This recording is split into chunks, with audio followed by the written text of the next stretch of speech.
तो आज आम किसी कथा जानिबा जहाँकि आम दैनंदिन जीवन में बहुत मात्रा आम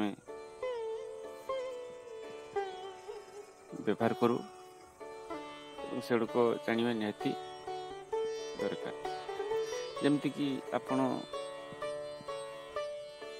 छांचुणी रे घरे माँ माने प्रत्येक दिन घर ओलांती झटाती किंतु बहुत क्षेत्र देखिए छांचुणी झाटुवा समय माँ माने छांचुणी गुड़ बजी दियंती बा छांचुणी गुड़ जो धूली लगी छांचुणी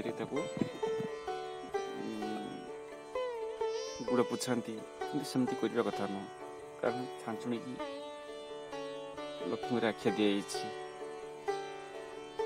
तेणु छांचुणी की झाटी सारिया पर आपण घर कोण छांचुणी की रखिए एवं छांचुणी देहर गुड़ बाजी गले जुहार झटी सारा पर छांचुणी जुहारी घर कोण रखिए एवं छांचुणी एवं पहरा एका सहित रखिए कारण यह करने द्वारा कौन हुए ना घर अशांति सृष्टि हुए एवं घर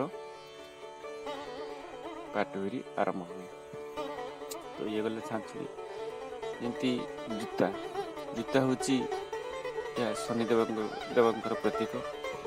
आपन जूता को माड़िक आसिले आराम से जूता काढ़ी सजाड़ी रखिए।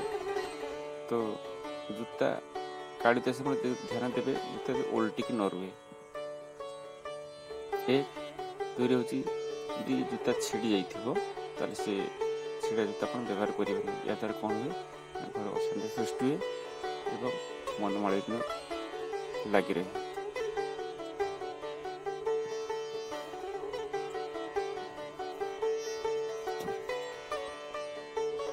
जदि आपण कुकुर पाली तो भल कथा जब घर कुकुर ना हठात कई दिन आप घर कुकुर आसती किंतु दिन कुकुर आसी पिंडार शुई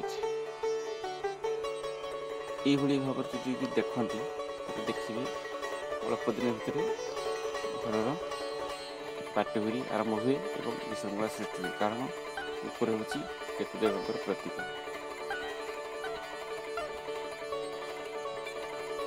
अधिकांश घरे पारा आसिक बसा दिखती हांडी टांगाई पारा बसा रखाई किंतु पारा बसवाटा भल घरे छात कौन हाँडी बसवाटा भल किंतु पारार जो मल से मल हूँ घर अनिष्टकारी